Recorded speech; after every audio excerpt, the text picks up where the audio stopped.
आज हम बना रहे हैं बच्चों का all time favourite white pasta, जिसको खाने के लिए अक्सर बच्चे बाजार में भाग जाते हैं, पर वो बिल्कुल भी हेल्दी नहीं होता और कई बार तो उसका फ्लेवर भी हमें पसंद नहीं आता।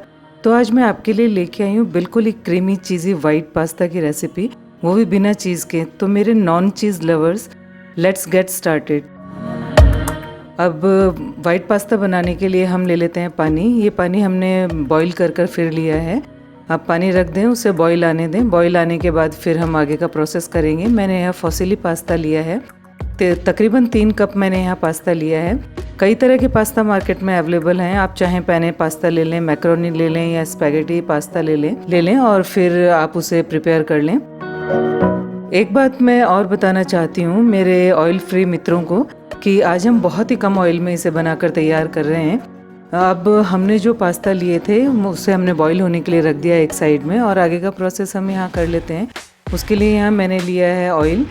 आप ऑलिव ऑयल का ही यहाँ इस्तेमाल करें, क्योंकि इस तरह की जो हम पास्ता बनाते हैं वो ऑलिव ऑयल में ही ज़्यादा अच्छा लगता है। तकरीबन 2 से 3 चम्मच आप यहाँ पर ऑलिव ऑयल ले लें। उसके बाद इसमें मैदे को ऐड कर दें और मैदा डालने के बाद आप इसे अच्छे से हिलाते रहें। यहाँ मैंने इसे बहुत ही स्पीड में कर आपको दिखाया है, क्योंकि यही पास्ता के लिए यही स्टेज सबसे ज़्यादा इम्पॉर्टेंट है। कई बार होता ये है कि अगर हमने यहाँ पर लगातार इस मैदे को ऑयल में डालने के बाद न चलाया तो इसमें लम्स आ जाती हैं और हमारा पास्ता बिल्कुल बेकार हो जाता है और उसे फेंकने की नौबत आ जाती है। तो हम इसे लगातार चलाते हुए तैयार करेंगे।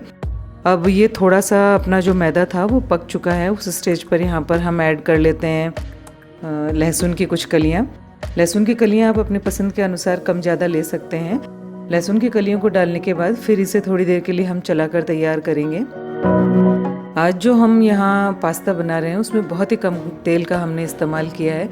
कई बार ये होता है कि हमारे कुछ जो मित्र हैं वो ये कहते हैं कि नहीं, इसमें बिना ऑयल तो ये बन ही नहीं सकता, या कम ऑयल में हम इसे प्रिपेयर नहीं कर सकते। तो लोग क्या करते हैं, जब हमने पास्ता को बॉईल किया उस स्टेज पर भी उसमें तेल ऐड कर देते हैं, और उसके बाद भी जब पास्ता को आपने धोया उस स्टेज पर भी वहाँ पर तेल ऐड कर देते हैं।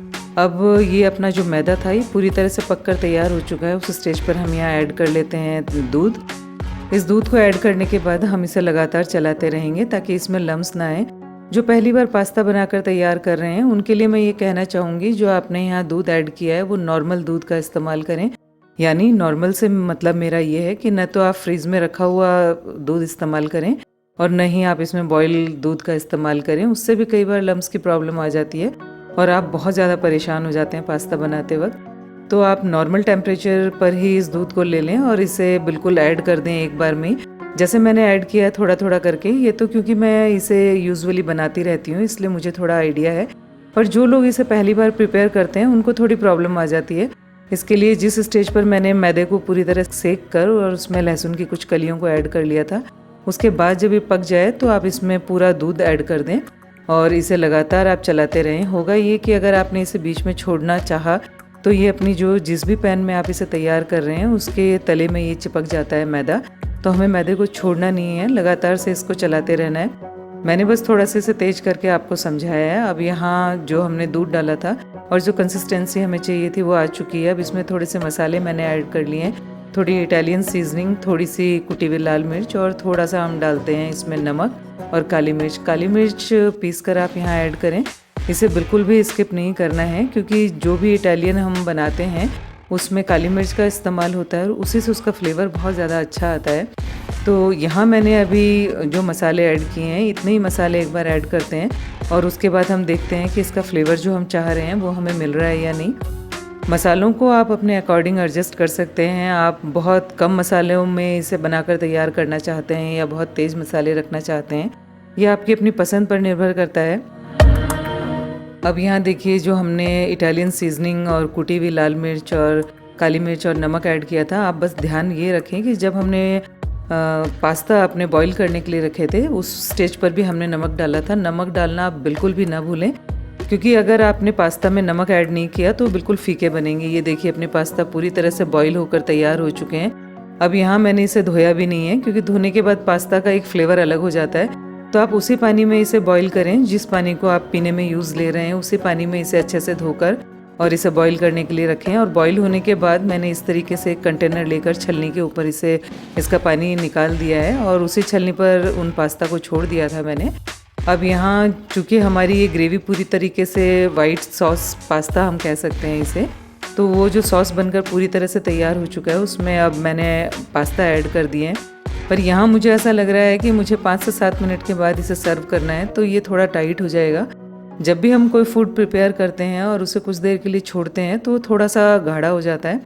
उसके लिए हमें करना ये है कि नॉर्मल पानी का यहाँ इस्तेमाल नहीं करना है। जिस पानी में हमने पास्ता को बॉईल किया था वही पानी मैंने यहाँ एक कंटेनर में रखा हुआ है, उसी पानी को यहाँ पर ऐड करना है, क्योंकि इसमें स्टार्च बहुत अच्छा होता है और जो पास्ते का फ्लेवर हमें चाहिए होता है वो इसमें बहुत अच्छा हमें मिल जाता है। तो अब उसी पानी को यहाँ ऐड करने के बाद इसे एक बार अच्छे से चलाकर हम तैयार कर लेते हैं। ये देखिए बिल्कुल लग रहा है ना कि बिल्कुल हमने चीज़ी पास्ता बनाकर तैयार किया है। यहाँ मैंने चीज़ का बिल्कुल भी इस्तेमाल नहीं किया है, लेकिन जब आप इसे खाएंगे तो कोई भी ये नहीं कह सकता कि आप इस पास्ता में आपने चीज़ का इस्तेमाल नहीं किया। मैंने इसे टेस्ट करके देखा, थोड़े से मुझे मसाले इसमें कम लगे तो मैंने थोड़े से मसाले इसमें और ऐड कर दिए हैं। आप पास्ता बनाएं और उसके बाद इसे टेस्ट कर देख लें और आपको लगता है कि जो फ्लेवर आप लेना चाह रहे हैं वो फ्लेवर इसमें नहीं आ रहा, तो आप अपने टेस्ट के अकॉर्डिंग इसमें और मसालों का इस्तेमाल कर सकते हैं। तो मैंने जो पहले मसाले यहाँ पर इस्तेमाल किए थे वो मुझे थोड़े कम लग रहे थे, तो मैंने थोड़े से मसाले यहाँ और ऐड कर दिए हैं और ये पूरी तरह से अपना पास्ता बनकर तैयार हो चुका है। बिल्कुल कोई ये कह ही नहीं सकता कि ये आप मार्केट्स में जाकर खाकर आए हैं या आपने घर पर ही इसे प्रिपेयर किया है। अब अपना जो वाइट पास्ता था वो पूरी तरह से बनकर तैयार हो चुका है। चलिए अब इसे सर्व करने की तैयारी कर लेते हैं। यहाँ मैंने एक काले रंग की ही ट्रे ली है, उसी में इस पास्ता को निकाल लेते हैं। इससे ये लुकिंग वाइज बहुत ही अच्छा लगता है। जो हमें कंसिस्टेंसी चाहिए थी वही हमने यहाँ रखी है और ये देखने में भी बहुत ही शानदार लग रहा है। इस रेसिपी को एक बार बनाना तो बनता है। आप एक बार वाइट पास्ता बनाकर देखें और फिर आपका ये वाइट पास्ता कैसा बना ये मुझे ज़रूर कमेंट कर बनाएं। अब इसे सर्व कर लेते हैं हम। यहाँ मैंने ऐड किया है पार्सले। अगर आपके पास पार्सले ना हो तो आप इसे धनिया की पत्ती से भी सर्व कर सकते हैं। आप चाहें तो पुदीने की पत्तियाँ भी डाल सकते हैं। थोड़ा सा अब हम इसे टेस्ट कर देख लेते हैं। चलिए इसे टेस्ट करते हैं थोड़ा सा कि आज हमारा वाइट पास्ता कैसा बनकर तैयार हुआ है। मैं इसे टेस्ट कर लेती हूँ एक बार। वाह, रियली ये बहुत ही अच्छा बनकर तैयार हुआ है।